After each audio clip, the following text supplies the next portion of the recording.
আসসালামু আলাইকুম and hello everyone. Welcome to Eva's lifestyle. Eid পরবর্তী ৩-৪ দিন কি করেছি, কোথায় গিয়েছি, কি খেয়েছি, এগুলো নিয়ে মূলত আজকের ভিডিওটা সাজিয়েছি। আশা করছি আপনাদের ভালো লাগবে। আর এটা হচ্ছে ঈদের পরের দিন। একদম রিল্যাক্স মুডে সকালবেলা ঘুম থেকে উঠেছি। রোজার সময় তো দেখা যেত ঘুম থেকে লেট করে উঠতাম। সো ওই হ্যাবিটটা অ্যাকচুয়ালি রয়ে গিয়েছে। আর ঈদের দিন তো এমনিতেও অনেক আর্লি উঠেছিলাম। তো আজকে একটু রিল্যাক্স মোডে উঠলাম। আর এমনিতেও তো আজকে তেমন রান্না-টান্না নেই। তো ভাবলাম যে একটু আয়েশ করে ঘুমাই। তো উঠে হচ্ছে আমি সবার আগে ব্রেকফাস্ট শেষ করে নিয়েছি অফ ক্যামেরাতেই। আর এখন যে প্লেট বাটিগুলো আছে এগুলো জায়গা মতো গুছিয়ে রেখে দিচ্ছি। আমি যে ঈদ ডেজার্টটা বানিয়েছিলাম, এটা অনেক আপুরাই পছন্দ করেছেন। বিশেষ করে যেভাবে শেপ দিয়েছি, এই আইডিয়াটা হচ্ছে অনেক আপুর কাছে ভালো লেগেছে। So thank you so much. আমার আইডিয়াটা আপনাদের ভালো লেগেছে এটার জন্য। আর আমি যখন এটা বানিয়েছি, তখন আরেম আমাকে জিজ্ঞেস করল, "এটার এক্সপায়ারি ডেট কবে?" তো আমি বললাম, "যেহেতু ঈদের ১ দিন আগে বানিয়েছি, সো ৪ দিন পর্যন্ত খাওয়া যাবে।" তো বলল, "এত বড় ডেজার্ট ৪ দিনে কিভাবে শেষ করব?" তো তখনও আমরা সিউর ছিলাম না যে লিয়ানা খাবে। কিন্তু বিলিভ মি এইটা ঈদের হচ্ছে ৩ দিন পর্যন্তও যায়নি। ৩ দিনের দিন যখন বের করেছি, আরেম দেখে তো অবাক। বলে যে, "এতগুলো মানে ডেজার্ট কে খেয়েছে?" তো আমি বললাম যে, "কে আর খাবে? আমি তো খাবো না।" সো লিয়ানা খেয়েছে। তো লিয়ানার নাকি খুবই ভালো লেগেছে। মানে সে লাঞ্চ করে, ডিনার করে তারপর হচ্ছে এই ডেজার্টটা খেত। আসলে একটু চকোলেট টাইপের দেয়া তো, তো এর জন্য মূলত বাচ্চারা বেশি পছন্দ করে। তো ৪ দিন যায়নি কিন্তু ৩ দিনের দিনই শেষ। বাট আমি মানে অনেক খুশি কারণ যাদের জন্য এটা বানিয়েছি তারা খুব লাইক করে খেয়েছে। এটাই তো অনেক। তো যাই হোক আমি হচ্ছে এখন দুপুরের লাঞ্চ মানে গরম করে নিচ্ছি। আজকে তো কিছু রান্না করিনি। তা আমি যে মোরগ পোলাও রান্না করেছিলাম তো ভাবলাম এটা গরম করে নেই। কারণ ঈদের দিন হচ্ছে আম্মু বাসায়ও মানে সাদা পোলাও, রোস্ট, মুরগি এগুলো সরি মানে বিফ ছিল।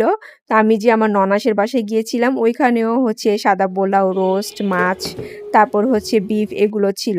তো ওদেরকে আমি জিজ্ঞেস করলাম যে, "আজকে এখন কি খাবে?" তো বলল, "যেহেতু কালকে ২ বেলাতেই সাদা পোলাও খাওয়া হয়েছে, তো আজকে মানে তোমার মোরগ পোলাওটাই ট্রাই করি।" তো ওইটাই গরম করে নিয়ে আমরা লাঞ্চ করে নিয়েছি।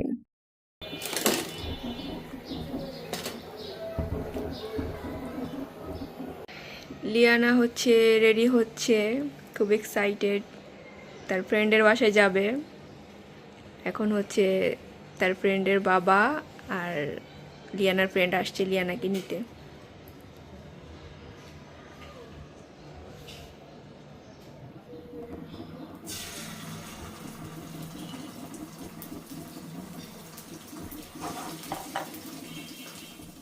লিয়ানা ঈদের আগে থেকে শুরু করেছে যে ঈদের 2nd ডে তে কোথায় যাবে। মূলত আমি দেখা যায় কারো সাথে গেট টুগেদার না থাকলে নিজেরা বাইরে একটা তেমন বের হই না। কারণ এত রাশ থাকে সব মানে রেস্টুরেন্ট জায়গাগুলোতে, তা আমার তেমন একটা ভালো লাগে না। কিন্তু লিয়ানা এবার বলছে সে বের হবে। তো সকালবেলা আমি হঠাৎ ভাবলাম যে কোথায় যাওয়া যায়? তারপর হঠাৎ মনে পড়ল যে লিয়ানার ফ্রেন্ডের বাসাই তো আছে পাশের গলিতে। তো কেন না ওই ভাবিদের বাসাতেই আমরা ঘুরে আসি। তা আমি জাস্ট ওকে এ কথা বলেছি। সে এত এক্সাইটেড হয়ে গিয়েছে মানে আমাকে মানে আমি কি বলব? আমি বলার আগে সেই তার ফ্রেন্ডকে অলরেডি মানে ফোন-টোন দিয়ে বলা শুরু করে দিয়েছে আমরা আসবো। তারপর ভাবি কল দিল। কল দেওয়ার পর বললাম যে, "হ্যাঁ, আসবো।" তো উনারা হচ্ছে রোজা। তা আমি সেটা জানতাম না। জানলে হয়তোবা যেতাম না। তো উনি বলল যে, "চলে আসেন মানে আমরা বিরিয়ানি রান্না করি, খাবেন।" তো আমি বললাম যে, "না, আমি তো আর এখন আসবো না। আসলে হচ্ছে সন্ধ্যার দিকে আসবো।" তো বলে কি, "আচ্ছা ঠিক আছে আসেন আমাদের সাথে ইফতার করবেন।" তো এখন চিন্তা করলাম যে কি নিয়ে যাওয়া যায়? কারণ মানে আমার হচ্ছে কারো বাসায় গেলে এমনি এম্পটি হ্যান্ড যেতে ইচ্ছে করে না। কিছু একটা নিয়ে যেতে ইচ্ছে করে। তো আমি ফ্রিজ খুলে দেখি যে যা স্ন্যাকস বানিয়েছিলাম তার অলমোস্ট সবকিছুই শেষ। আবার ভাবিদের হচ্ছে ফ্যামিলি মেম্বার একটু বেশি। সো অল্প কিছু বানিয়ে নিয়ে যাওয়া যাবে না। নিলে একটু বেশি পরিমাণেই নিতে হবে। তারপর দেখলাম যে ডাম্পলিং যে বানিয়েছিলাম এটা বেশ ভালো পরিমাণেই আছে। আর কেন জানি ডাম্পলিং এর মানে রেডি করার সময় আমার মনে হচ্ছিল যে হয়তোবা ভাবিও ডাম্পলিং বানাতে পারে। কারণ উনার বাসায় যতবার যাই উনি ডাম্পলিং দেয়। তো এর জন্য আমি মানে জাস্ট মানে বয়েল না করে এভাবে হচ্ছে চিলি অয়েল করে নিলাম। কারণ উনি যদি ডাম্পলিং করেও দেখা যাবে সেটা বয়েল করবে। আর আমার আইডিয়াটাই ঠিক ছিল। উনিও ডাম্পলিং রেডি করেছেন, তবে যেটা বয়েল করা সেইটা। তো যাই হোক, আর এখানে আমি হচ্ছে মোহাব্বত কা যে শরবত আছে সেটা বানিয়ে নিচ্ছি। ভাবলাম যে উনারা রোজা, কাজে আসতে পারে। কিন্তু দুঃখের বিষয় হচ্ছে ভাবি এটা খায়নি। কারণ ভাবির নাকি মানে রুহ আফজা দিয়ে কোনো ড্রিংকস ভালো লাগে না। বাট অন্যান্য সবাই খেয়েছে। তো এই যে আমি রেডি হয়ে গিয়েছি। আর আজকে এই যে ড্রেসটা পরেছি এটা মূলত আমি ৩ থেকে ৪ মাস আগে নিয়েছিলাম। জাস্ট একটা ওয়ান পিস কুর্তি। আমার এখনো পর্যন্ত পরা হয়নি। তো ভাবলাম যে আজকে এটাই পরে নেই। তা আমার সাথে হালকা পাতলা আরেম একটু ম্যাচিং করেছে। মানে গ্রিন টাইপের শেড রেখেছে আরকি। তা লিয়ানা তো আগেই চলে গিয়েছে। সো এখন আমরা যাচ্ছি। আর আসার পর দেখি যে ভাবি পেঁয়াজু ভাজছে। আর আমাকে বলছে যে, "এটা কি রেকর্ড করছেন? মানে মানে হাঁড়ির অবস্থা কি?" তো আমি বললাম যে, "কোনো প্রবলেম না। সবার বাসাতেই এরকম একটা কালো করে হাঁড়ি থাকে। আমার বাসাতেও আছে।" আর উনার বাসা থেকে ভিউটা এত নাইস যেহেতু পুরোই হচ্ছে আপনার লেক পাশে বাসা। আর একটু উপরের ফ্লোরে। তো দেখেন এত সুন্দর ভিউ প্লাস হচ্ছে সূর্য মানে অস্ত যাচ্ছে। আর ক্যামেরাতে অত বেশি ভালো আসেনি, বেশি ব্রাইট বোঝা যাচ্ছে কিন্তু অ্যাকচুয়াল কালারটা কিন্তু এরকম ছিল না। দেন লিয়ানা আমার কাছ থেকে মোবাইল নিয়ে গিয়েছে। আর এই যে দেখেন ওরা ফ্রেন্ডরা মিলে হচ্ছে ব্যালকনিতে বসে লাইট অফ করে পার্টি করছে। তার আরেক ফ্রেন্ড হচ্ছে ফুডপান্ডা থেকে আপনার খাবার অর্ডার দিয়েছে। কারণ হচ্ছে সে যা সালামি পেয়েছে ওইটা দিয়ে সবাইকে খাওয়াবে। তো এই যে ফ্রেন্ডরা মিলে খাচ্ছে আর এনজয় করছে। আমার কাছ থেকে মোবাইল নিয়ে লিয়ানা এটা রেকর্ড করেছিল। ভাবির বাসায় গিয়েছি। তো ভাবি হচ্ছে আমাদের জন্য ডিনার রেডি করেছিল। ভেবেছিল আমরা খাবো। কিন্তু আমরা তো খাবো না। সো এর জন্য জোর করে এখানে তেহারি দিয়ে দিয়েছে। তো অনেক রিকোয়েস্ট করেছিল খেয়ে আসার জন্য কিন্তু এত জলদি তো আমরা খাই না। আর ঈদের সময় আমাদের ঘরেও পোলাও বিরিয়ানি আছে। তো এর জন্য আমি আর বললাম যে খাবো না, কিন্তু জোর করে দিয়ে দিয়েছে যে খেতে হবে, সরি মানে নিয়ে যেতে হবে। আর এই যে আমি এখন আমার ঘরের খাবার গরম করছি ডিনারের জন্য। ২ দিন ধরে পোলাওই খেতে আসি, পোলাও খাওয়ার শেষ হয় না। মানুষ বলে না যে আঙুল ফুলে কলা গাছ, আমার আঙুল হচ্ছে আজকে সেম অবস্থা হয়েছে। আমি হচ্ছে দুপুরবেলা কাপড় ওয়াশ করে ব্যালকনিতে শুকা দিতে গিয়েছি। তো ওইখানে ভাবলাম যে গ্রিলগুলো একটু মুছে নেই। জাস্ট হচ্ছে কাপড়টা আমি ধরেছি মুছার জন্য। আর অমনি মানে আমার এখানে এমন জোরে একটা ব্যথা লাগলো, তো আমি সাথে সাথে একটা চিৎকার দিয়ে মানে কাপড়টা ফেলে দিলাম। তো দেখলাম যে এখানে যেন কি একটা সুইয়ের মতো মানে ঢুকে আছে। আর একটা পোকা দেখলাম আমি নিচ থেকে মানে পড়ে দৌড় দিচ্ছে। তো সাথে সাথে আমি সেই মানে ওইটাকে টান দিয়ে বের করে ফেললাম। ফেলার পরে হচ্ছে আমি মানে আরেম বলল যে পানি দাও, পানি দিয়ে স্যাভলন দিয়ে সাবান দিয়ে এগুলো অনেক মানে ঘষে ঘষে মানে ক্লিন করলাম। কিন্তু এমন ব্যথা ছিল মানে কি বলবো, এখনও পর্যন্ত আমার পুরো ব্যথায় যে ফুলে মানে আঙুলটা কি অবস্থা হয়ে গিয়েছে। আর এত ওজন হয়ে গিয়েছে মানে আমি মনে হয় যে আঙুল তুলতে সমস্যা হচ্ছে এরকম একটা অবস্থা। এখন হচ্ছে এই আঙুল নিয়ে আমি কোনো কাজও করতে পারছি না, মানে মুহূর্তে কি থেকে কি হয়ে যায়। এটা হচ্ছে ঈদের ৪ দিনের দিন। জাস্ট ১০ মিনিটের প্ল্যানে আমরা সবাই রেডি হয়ে গিয়েছি গেট টুগেদার করার জন্য।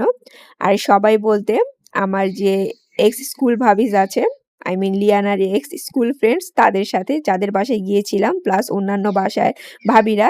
কিন্তু ২ জন ভাবি ফাঁকি দিয়েছেন, ওনারা আসেননি। তো ওনাদের সাথে রাগ করেছি। শেষ মুহূর্তে আমরা চলে এসেছি। তারপর বলে যে ওনারা আসতে পারবেন না, ওনাদের গেস্ট চলে এসেছে। তো যাই হোক, তো আমি তো একটু লেট করে ঘুম থেকে উঠেছি। ওঠার পর দেখলাম যে আরো ২ জন ভাবি কনভারসেশন করছে যে, "চলেন আমরা কোথাও ঘুরতে যাই।" তো আরেক ভাবি বলল যে, "আজকে নয়তো কালকের মধ্যেই যাই। কারণ পরের দিন হচ্ছে ২৬শে মার্চ, প্রচুর ক্রাউড থাকবে।" তা আমি বললাম যে, "ঠিক আছে।" দেন কোথায় যাওয়া যায়? তো ভাবি বলল যে, "কেননা উদয়পুর ডেস্টিনেশনে যাই।" তো আমি ভাবলাম যে ভালো একটা প্ল্যান। কারণ আমিও অনেকদিন ধরে এখানে আসতে চাচ্ছিলাম। তো ঈদের মধ্যে আমি ইচ্ছা করেই বের হইনি। কারণ এখানে এত পরিমাণ ক্রাউড হবে আমি সেটা জানতাম। কিন্তু যখন ওনারা অফার করল তো ভাবলাম ঘুরে আসি। আর আমি কিন্তু এখানে এর আগে ২ বার এসেছি। তবে ডেকোরেশনটা একটু ডিফারেন্ট ছিল। আর তখন হচ্ছে ঠিকানা যে নাম ছিল মানে ওইটা ছিল। এখন তো উদয়পুর ডেস্টিনেশন হয়েছে। তো বিলিভ মি আসার পর এত মানুষ আর আমরা দেখেন মানে যেখানে হচ্ছে মেইন প্লেসটা ফ্লাওয়ার প্লাস হচ্ছে বিল্ডিং, আমরা ওই পাশ রেখে এই পাশে চলে এসেছি ব্যাক সাইডে। কারণ এত ক্রাউড, আপনি যে একটু দাঁড়িয়ে ছবি তুলবেন, ভিডিও করবেন তার কোনো অপশন নেই। মানে হাজারটা মানুষ, আপনি ভিউ কি দেখা যাবে? মানুষের যন্ত্রণায় কিছুই দেখা যাবে না। তো আমরা নিরিবিলি এখানে এসেছি আর এখানে আসার পর বেশ ভালো লেগেছে। মানে ঢাকার মধ্যে এত সুন্দর একটা গ্রামীণ পরিবেশ পেয়ে তো অনেক ভালো লাগছিল। তো অনেকগুলো ফটো তুললাম। তা আমরা যতক্ষণ ছিলাম লাঞ্চ করার পর মূলত এখানেই ছিলাম। আর honestly মানে লাঞ্চের কথা কি বলবো? ওদের প্রাইস এত হাই, আমরা তো আইডিয়াই করতে পারিনি। কারণ এর আগে যে ২ বার এসেছিলাম তখন বেশ ভালো ছিল। কিন্তু এবারের প্রাইস এত হাই প্লাস হচ্ছে টিকেট আছে আপনার, মানে আপনি যদি ফুড না নেন তাহলে 500 করে আপনাকে এন্ট্রি ফি দিতে হবে। আর ফুড নিলে আপনাকে হচ্ছে ২৪০০-২৫০০ টাকার হচ্ছে যেই আপনার প্যাকেজ ২ জনের জন্য সেটা নিতে হবে। আর 10 ইয়ার্স পর্যন্ত বাচ্চা ফ্রি, 10 ইয়ার্স ওভার হলে আপনাকে এক্সট্রা 500 দিয়ে ভিতরে মানে এন্ট্রি নিতে হবে। তা আমরা এটা জানতাম না। ওনাদের সকাল থেকে কল দেয়া হয়েছিল। ওরা কলও রিসিভ করেনি। তো যার কারণে হচ্ছে আমরা যাওয়ার পরে দেখলাম এই অবস্থা। তো কি আর করার, যেহেতু চলেই মানে গিয়েছিলাম তো ভিতরে ঢুকলাম আর আপনাদেরকে একটু করে বলে দিলাম। তো যাওয়ার আগে সব ইনফরমেশন নিয়ে যাবেন। মোস্ট অফ ব্লগারই কিন্তু আপনার সব ইনফরমেশন দেয় না। জাস্ট হাতে গোনা কয়েকজন আছেন যিনি নাকি হচ্ছে ডিটেইলসে সবকিছু বলেন। আর ফুড যে অনেক বেশি স্পেশাল অনেক কিছু তা কিন্তু ছিল না। জাস্ট মানে রাইস ছিল, একটা চিকেনের আইটেম ছিল প্লাস হচ্ছে সটেড ভেজিটেবলস ছিল। এইটা হচ্ছে আপনাকে ২ টা এনে দিবে। আর এটার প্রাইস হচ্ছে মানে ৳2500 মানে বিলিভ করা যায়? অনেকে তো হচ্ছে এরকম মেনু দেখে মানে রিটার্ন চলে যাচ্ছেন। আর এটাই নরমাল। আপনার একটা ফ্যামিলিতে যদি অনেক মানুষ থাকে, আপনার 500 করে এন্ট্রি ফি নিতে হলে প্লাস হচ্ছে যদি আলাদা, আলাদা এরকম মানে এত টাকার ফুড নিতে হয় তাহলে তো অনেক টাকা পড়ে যায়। তো আমরা ফ্যামিলি মেম্বার কম দেখে আমাদের চলে যায়। কিন্তু বেশি মেম্বার হলে তো প্রবলেম। তো যাই হোক, এখানে হচ্ছে আমি আজকে ওয়াফল বানাচ্ছি অনেকদিন পরে। মানে ভাবলাম যেহেতু ঈদের ছুটি আছে সো তাদেরকে একটু ওয়াফল বানিয়ে খাওয়াই। এরপর বলেন আপনাদের ঈদ কেমন গেল? কে কোথায় ঈদ করলেন? কোথায় ঘুরতে গিয়েছিলেন? কে গ্রামে ছিলেন? কে ঢাকায় ছিলেন? সো এ পর্যন্ত ব্লগটা দেখে থাকলে আমাকে কমেন্ট করে জানাতে পারেন। আর বরাবরই আমি হচ্ছে ওয়াফল বানালে আমার অবশ্যই কিছু ফ্রুটস দিতে হবে। সেই সাথে আইসক্রিম তো মাস্ট থাকতে হবে। আর আজকে আমি এখানে হচ্ছে ফ্রুটসের পাশাপাশি একটু ব্ল্যাক যেই গ্রেপ আছে সেটা দিলাম। সরি গ্রেপ না মানে কিশমিশ। এর আগের ব্লগেও আমি হচ্ছে আপনাকে মানে কিশমিশের বদলে আই থিংক মানে গ্রেপ বলে ফেলেছিলাম। আর আমার ঘরে হচ্ছে আজকে কোনো চকলেট কিংবা স্ট্রবেরি সিরাপ কোনো কিছুই ছিল না। যেহেতু তেমন একটা এই ধরনের খাবার খাওয়া হয় না তো আমি এখন আর কিনি না। তো কি দিয়ে ভাবলাম টপিংস দিব। তো মনে পড়ল হঠাৎ করে কেননা মধু ইউজ করি। ওইটা ছিল লিয়ানার প্লেট আর এটা হচ্ছে আরএম এর প্লেট। সে একটু ফ্রুটস খেতে বেশি পছন্দ করে তাই তাকে ফ্রুটসের পরিমাণটা বেশি দিয়েছি। আর আমি তো আমার সেই চিরচেনা রুটি কিংবা পরোটা এগুলো না খেলে আমার হবে না তো আমি এগুলি করে নিচ্ছি। এটা হচ্ছে শনিবারের ক্লিপ। ঈদ শেষ হয়ে যাচ্ছে কিন্তু আমরা রেস্টুরেন্টে খাওয়ার জন্য নিজেরা বের হইনি। তো ভাবলাম যে আজকে বের হই। আর কি বের হব, প্রত্যেকটা রেস্টুরেন্টের যে অবস্থা দেখলাম তো এটা দেখে আমার আর বের হতে ইচ্ছে করেনি। তো ভাবলাম এখন যেহেতু ঈদ অলমোস্ট শেষ, শনিবার হয়ে গিয়েছে আজকে রাশটা কম থাকবে কেননা আজকেই যাই। তো চলে এসেছি বসুন্ধরা রোডের মানে নতুন একটা রেস্টুরেন্ট হয়েছে ইয়াকি। তো এইখানে এসেছি কিছু ফটো তুললাম। রেস্টুরেন্টটা বেশি একটা বড় না, ছোট। কিন্তু তারপরও খাবার-দাবার বেশ ভালো এবং ফটো তোলার জন্য বেশ ভালো মনে হয়েছে আমার কাছে।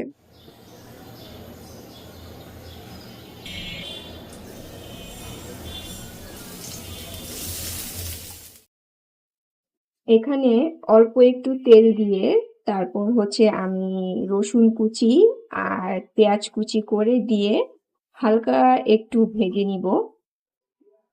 এখন দিয়ে দিচ্ছি ক্যান টুনা।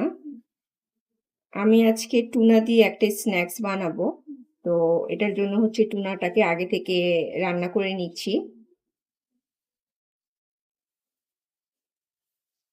এখন পেঁয়াজ রসুনের মধ্যে টুনা মাছটাকে একটু করে ভেজে নিব। এবার দিয়ে দিচ্ছি অল্প একটু করে সয়া সস। এখন দিচ্ছি সামান্য গোচুজাং আর হচ্ছে যে কোরিয়ান চিলি পেস্ট আছে সেইটা, টমেটো সস,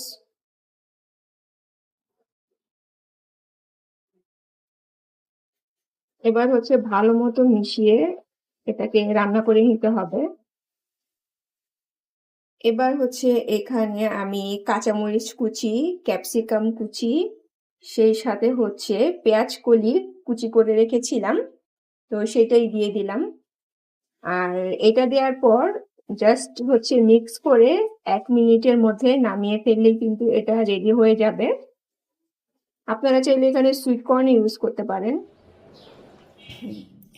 আচ্ছা, আমি কিন্তু এখানে কোনো লবণ অ্যাড করিনি, কারণ যে পেস্টগুলো সস ইউজ করেছি ওগুলোতে কিন্তু লবণ থাকে, তাই এক্সট্রা করে আর লবণ দেইনি।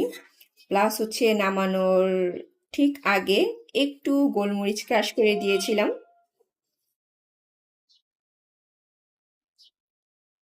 আমি সেদিন যে সালাদ বানিয়েছিলাম, মানে রায়তা সালাদের মতো, তো ওইটা হচ্ছে দিয়ে যে টুনার একটু আগে ফিলিংটা বানালাম সেটা দিয়ে এখন একটু মিক্স করে নিচ্ছি। এতে করে খেতে একটু ক্রিমি, একটু চটপটা টাইপের হবে আর কি। তো যারা আমার সেই ব্লগটা দেখেননি তারা হচ্ছে, মানে আমি যে ঈদ ব্লগটা শেয়ার করেছি, ঈদ শপিং, তো সেইটা চাইলে দেখে নিতে পারেন কিভাবে আমি এই সালাডটা বানিয়েছি। খুবই সিম্পল কিন্তু খেতে অনেক মজার হয়। ব্রেড হচ্ছে আমি মাঝখান থেকে কেটে তারপরে ভিতর থেকে এভাবে করে এই অংশটাকে কেটে বের করে নিচ্ছি। আর এটা কিন্তু আমি ফেলে দিব না, এটা হচ্ছে যে এই টুনার যে পুরটা বানিয়েছি ওইটার মধ্যে হচ্ছে ছোট ছোট করে এটার মধ্যে মিক্স করে দিব।